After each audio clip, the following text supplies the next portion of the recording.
that is a problem for you because over time, what that means is that they're eating your future market share at a much bigger rate. So you go 2 years down the road, and all of a sudden you're like, I can't find new clients. Yeah, I'll tell you where the clients are. They were converted at twice the rate at the folks across the street. This is All Things Fitness and Wellness, uniting industry thought leaders and fitfluencers on the mission to inspire innovation and encourage people to live a life fit and well. Today's conversation is about what boutique fitness needs next in order to grow as an industry. My guest is Ntiedo Etuk, founder and CEO of FitGrid and a leading voice on the need for standardized cross-platform KPIs in boutique fitness. We'll talk about the current state of the category and how investors are really viewing boutique fitness as we head into 2026. We'll also explore why boutique fitness has reached a point where common benchmarks and shared performance metrics matter. We'll also dig into the biggest challenges and opportunities ahead, from unit economics and retention to smarter operational focus. This episode unpacks where early action can protect value and create meaningful upside over the next cycle. Before we get to it, be sure to hit like and subscribe. We have new podcast episodes weekly featuring industry thought leaders and influencers. I'm your host, Krissy Vann, and this is ATFW. We crossed paths at Beyond Active in Dallas, and you teed me up and you said, there's some really exciting things happening. I can't give it all away right now, but message me on October 20th, in which I did a little thereafter. And finally, now we're almost into 2026 and connecting. So first of all, thank you very much for coming back on ATFW. Thanks for having me, Krissy. It's been a minute, but always a fan. Well, we're going to talk to the big stuff. And I know that you've been sharing some of it with your LinkedIn audience, and I'm sure they're very intrigued to get a bit granular about what you have going on. But let's start with a macro view here, because it is December at time of recording. We're wrapping up a year, which I know everyone collectively says, how did we get here? But one of the things that was fascinating in the fitness space is that there was so much momentum. We've seen a ton of consolidation, M&A activity. There's a lot of hype around HVLP and some of these larger chains. But for the boutique sector, there seemed to be a little bit of mixed sentiment over how it's doing at the current time. So for 2025, can you give me a bit of a macro view of what the experience was like for operators? I would say that 2025 was sort of the final stages of rebuilding, that if some of the trends and things that I see and that we're tracking come to fruition, I think that 2026 will be a big sort of bounce year. Certainly in a lot of the things that I'm looking at, and I speak primarily from the position of data. I see a lot of data across thousands of studios. I see people sort of getting their mojo back. Still sort of this weird, sort of undercurrent left over from like the tariff stuff. That seems to be something that's receded a little bit into the background. The general trends in the industry is still that people care about their health, they care about their fitness. We have a real challenge, I think, in the country, coming from a number of different places, where the outlook on jobs, for example, is concerning. That's primarily because of AI. How much of this is going to be true? Well, 20% of entry-level jobs, will those really sort of be hurt in the next year, the next couple of years, and all that? And yet at the same time, the stock market is doing pretty well. Boutique fitness has always been a place that has been higher end than a lot of other sectors of the economy. So for the most part, the people that do boutique fitness are probably seeing their incomes are okay. But on the other hand, you have the whole AI thing. So it's this weird space where I would say that people aren't aggressively sort of extending themselves as they move into the future, but they're also not pulling back as they would have, or as they would have when they first heard all the rhetoric that was coming out. Which goes to say that it's probably about in the same sort of place from a momentum perspective that you were coming into the year, where you're like, okay, I think things are going to be all right. People still are coming. There's still demand. I can still do the things that I need to. Maybe I won't get 2-3 extra spaces. I might look at one, but let me just focus in on things I have to do. And as I look at it from a data perspective, I'm like, wow, there's a lot of opportunity. You are data driven. And one of the things that we chatted about very briefly in Dallas is that that's great to have all those data points, but there hasn't really been a cohesive bridge that brings the boutique sector all together. So first, let's talk about what you did. You brought together a room representing about $450 billion in investment firepower. This Yep. was the Boutique Fitness Capital Markets briefing. So Yes. tell me what this was, where that was, and really where the spark to actually bring this to life happened. Yeah. FitGrid started, if you go all the way back to where we started as a community engagement platform. My general sense and perspective was that fitness, especially group fitness, was all about the people. And you were more likely to get clients to come back to your studio the more connected they felt to the other people in it. Whether it was the other clients, whether it was the instructor that it just motivated them to run through a wall, or whether it was the front desk person that remembered their name and made them feel like this was like Cheers, the place where everyone knows your name, like the bar, right? So we started building those tools. And in doing that, we experienced a fair amount of success in getting people to, return. Increased return rates by 35%. So first-time client return rates increased by 35% as a result of an instructor tool that we had that we built out for the studios, where their instructors could follow up with clients, and that would get people to come back and say, "What?" Because they were like, "Wow, you remembered me." What we discovered really quickly was, let's say that your first-time client return rate previously was like 20%, and we were boosting it by 30%, so it goes up to like 26%. Well, the very next conversation we were having with studio owners was, they were like, "That's really great. Is that any good?" They had literally no idea. What is that? What does that mean? Right. And They're like, we know so, this is more, but is this good more or bad more? right, exactly. And so that sort of keyed me and our team into a much bigger, I would say, much more challenging problem for the space as a whole. And it's something that I think we've been silently living with for a long time. Like, you speak to the consultants, they'll talk about it. They'll say, "Look, I don't have a way. I have clients on this booking platform, clients on this booking platform. I have no way of sort of comparing them to each other." And the question becomes, well, why is that important? So first, just to go back to us for a second, as we understood this, we realized, well, we want to be able to tell people that, and understand that they are doing as well as or better than their peer group, the competitors that are around them, or whatever it happens to be, without all completely anonymized. We wanted to make people feel good about themselves. So we ended up having to create a standardized set of metrics, a standardized language that could go across each of the different booking billing platforms. Why did we have to do that? Well, because lead conversion on MindBody is not the same as lead conversion on Mariana Tech, is not the same as lead conversion on Club Ready, or whatever it happens to be. And separately, different groups in the same modality exist on different booking platforms. Nobody except some system like a FitGrid that is sitting on top of all those booking platforms and looking at everything can actually tell you, if you're a bootcamp studio, how you're comparing to the industry as a whole. The booking systems can't do it because they only see their part of the world. They don't share data because they compete with each other. And as we were thinking about it, we were like, wow, do you know how deep this problem is and why people care about it? The problem is literally so deep that if I take lead conversion rate, for example, and if you're a studio that's in a neighborhood, let's choose a neighborhood, random neighborhood, Boise, Idaho. I don't know. You're a yoga studio in Boise, Idaho. And a lead conversion, the studios around you are most likely on different booking platforms. So if you have a lead conversion of 20% and the others around you have a lead conversion of 40%, nobody told you that. If you looked at your own metrics, you're like 20%. If I increase by 5%, that's pretty good, right? If your booking platform happened to give you its information, it might say, hey, that's pretty good, because it's not seeing that on a different booking platform, lead conversion is actually 40%, right?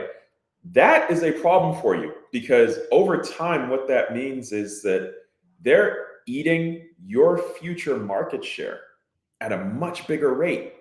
So you go 2 years down the road and all of a sudden you're like, I can't find new clients. Yeah, I'll tell you where the clients are. They were converted at twice the rate at the folks across the street. That is literally why it is important to understand that you have to know whether or not your metrics, the things that you're doing, your operating metrics, are beating the market.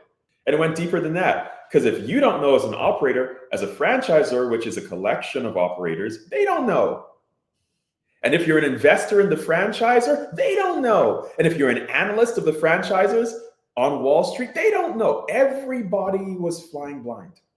You can only evaluate a studio or a set of studios based on the numbers that they give you. And if they say, we're doing amazingly, we're 20% up in terms of average unit volume, AUVs, right? Which basically means like the amount of revenue that you get from each studio. We're 20% up. Well, that sounds amazing, unless the rest of the market is up 40%.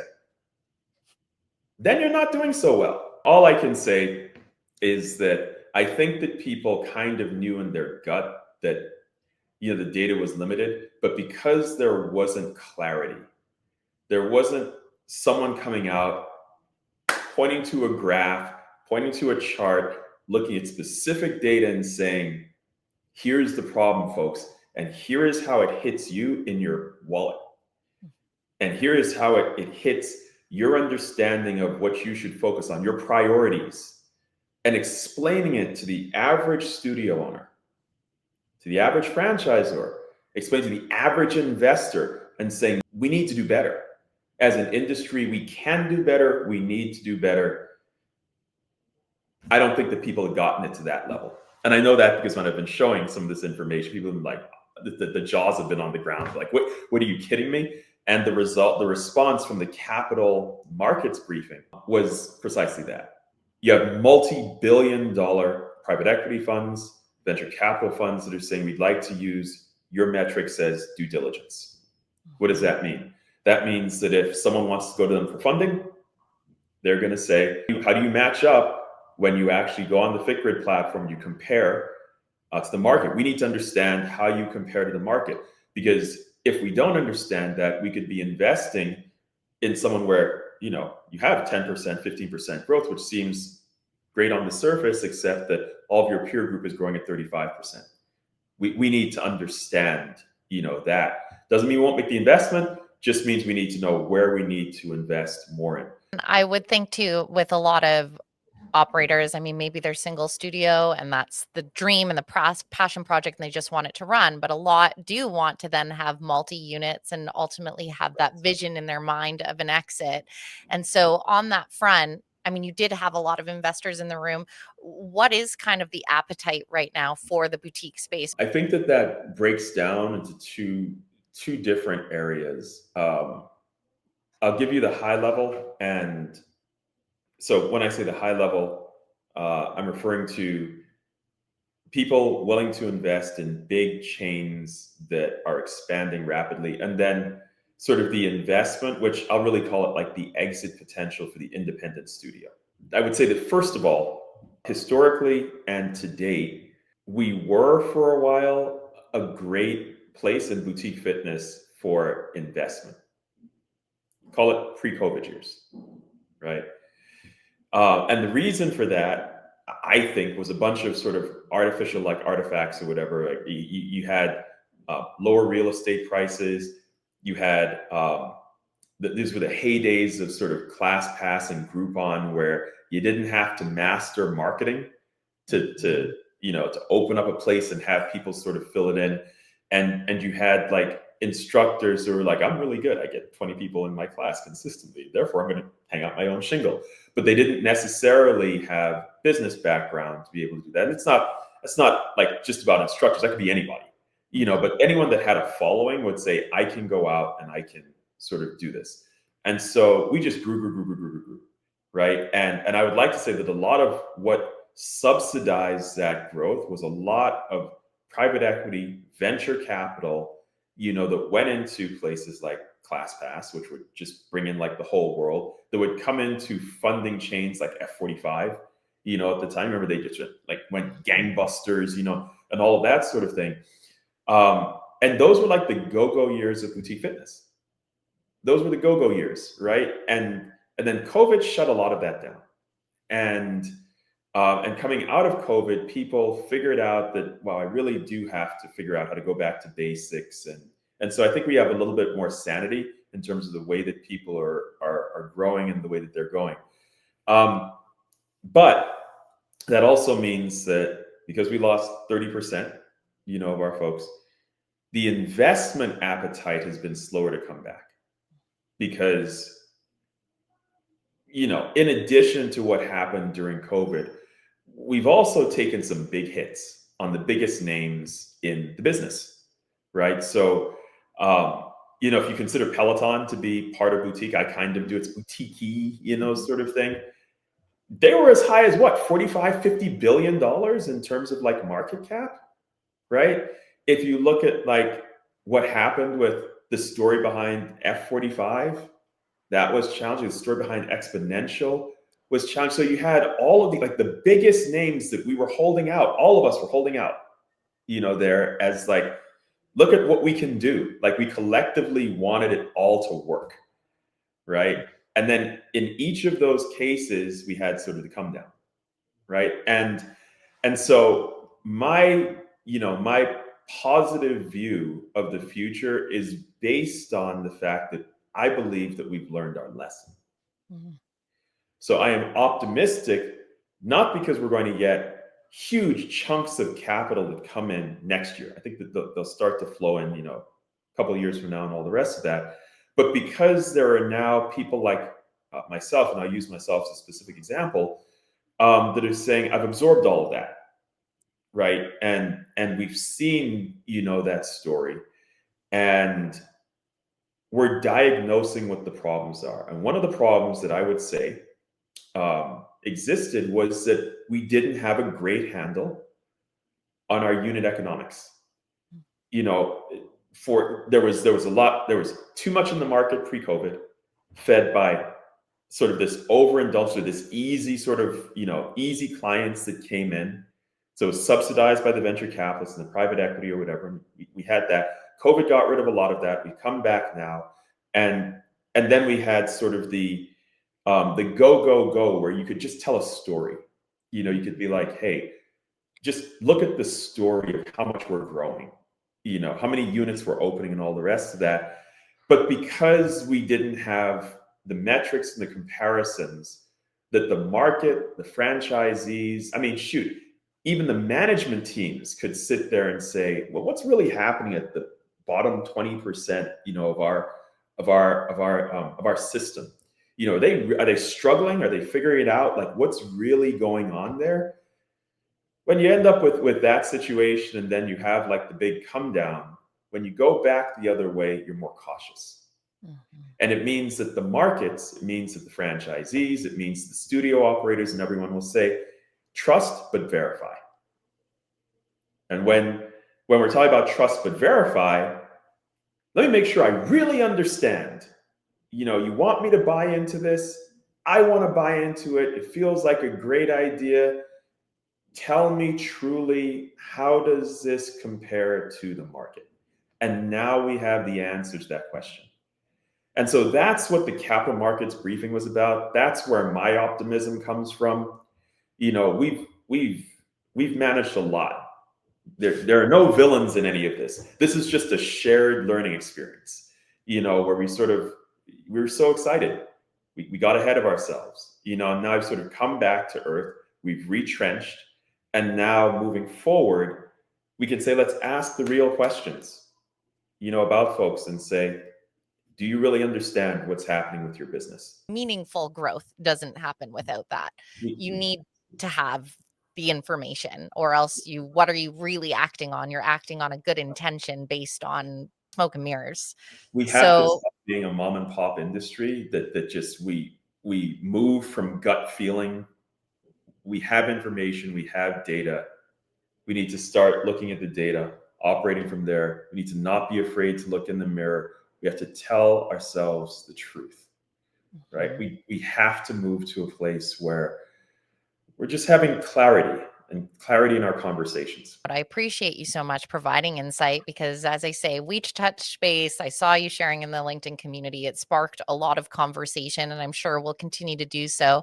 But since we are heading into the new year, I just want to end on we'll start with challenges and then end with opportunities because I love to leave on a positive note. So, heading into 2026, what are the prime challenges that you foresee for the boutique sector of the industry? I think that there are going to be some challenging conversations that we're each going to have with ourselves, and our respective companies, and what we know and what we thought that we knew, about our businesses. And, what I mean by that is that I'm this month, actually, it's December now. So in a couple of weeks, I'll be putting out the first sort of standardized KPI dictionary. And in there, I'm making news, right? In there, in there will be some metrics that we've used to sort of look at the industry as a whole, right? And we're going to put out some analysis, about the industry, about some of the different modalities, about the things that we see. And I guarantee you that people are going to sit there and they're going to say, "Whoa, okay, where do I sit on that curve? How do I compare to that information?" Because, in some cases, it's going to be great. And in some cases, it's going to be like, this sector, this modality looks like it's suffering a little bit of a challenge, when we see it. What are you doing, to sort of counter that narrative? Not because it's a story that you want to tell, because it's actually really important for your business that you understand this is a larger environment. That's going to be difficult because that's just us being able to look in the mirror and accept what we see. But what I'm most optimistic about is actually the other side of that, right? I'm already seeing the people, the companies, the businesses, the independent studio owners or whatever that are willing to do that, coming out the other side with renewed determination, with clarity, with focus, with prioritization. These are the folks that have engaged with the metrics that we've shown that say, I should be in the top decile. This has allowed me to gain clarity on what my team needs to focus on, for the next 3 months, the next 6 months, or whatever. And in doing that, I feel a sense of determination, a sense of purpose, and a sense of sort of clear-headedness about, what is most important, for them to focus on. And that is something that I believe is actually going to run through the industry. It's the technology adoption curve, right? That means they're always the innovators and the early adopters, the people that the newest iPhone comes out, doesn't matter if it has like 1,000 problems with it, they're going to jump on it first, right? So those are maybe some of the people that we're talking to initially. But you eventually get to like the masses, and then you get to like the laggards at the very end or whatever. This is going to go through the same, sort of thing. But I think that a large number of people are going to embrace clarity next year. And that clarity is going to finally give them peace. Because when you're just flying blind, you're just not sure what's going on. And I remember when I was a studio owner, I was like, oh my God, there are a million things that I need to do and I need to take care of. Like I started a studio to be able to build this software. And when I was doing that, I was like, these 20 things are happening and the toilet's broken. Yeah. What do And I you're looking around being like, where's the, oh, that's me also. Right. What do I focus on? I remember that, my greatest revenue driver, as smart as I thought I was always like, my God, I can't wait for the next holiday promotion because that'll get more people in. But it drives your pricing down. It drives, right? Like this gives people options. And I think that people are ready for options. I think that people are tired of the fogginess. And I see people very willing when we have the conversations with them to sit down and embrace clarity and say, if you tell me what the problem is, I can figure out the solution. Because we already proved that by getting through COVID. So what we have are a set of tough, battle-tested owners who have all the answers inside of them if you just show them the yellow brick road. Mhm. So I'm excited about showing folks the yellow brick road. Well, I look forward to seeing the analysis drop, and I would love to be able to continue the conversation at that time and Absolutely. explore some of those metrics. Yeah. You did mention, of course, that people may want to explore this further. So share with people how they can connect with you and make sure that they don't miss out when that is released. Yeah. So I was never great at social media, but I've become pretty good at, putting stuff out there on social media. So you can go to my LinkedIn, look up CEO of FitGrid and find me there. And I tend to put this stuff out there. That's where I put most of my information. There's a newsletter that I've created called the Intelligence Bridge. The first versions of it are the Intelligence Bridge Franchise and Enterprise Edition. But starting this month, I'll be publishing another edition called the Intelligence Bridge Independent Studio Edition. So Amazing. regardless of which one you are, you can go and subscribe to either one. You can subscribe to both. And I think that it sits in a place, in the industry where not many publications are grappling with sort of both the structure of the industry and the key things that we handle or deal with, on a daily basis, in the way that this does. So follow me there. You can also send me an email at nt@fitgrid.com. I'm bad at getting back immediately. I need to work on that, but I like There's to too try much to be pressure in the successful. world for us to respond immediately. So I'm going to give you a fair pass on that because we need to have less expectations over our Yes, inboxes. that's right. That's That's right. like a New Year's resolution for all that are I listening. know. But I do so appreciate it. I will make sure that all that information is in our show notes. So if you're joining us on the road, make sure that you check that out and connect. Thank you so very much. Thank you, Krissy. You've just listened to the All Things Fitness and Wellness podcast, hosted by Krissy Vann. Be sure to hit like and subscribe. We have new podcast episodes weekly featuring industry insiders and influencers. Together, we're on a mission for everyone to live a life fit and well.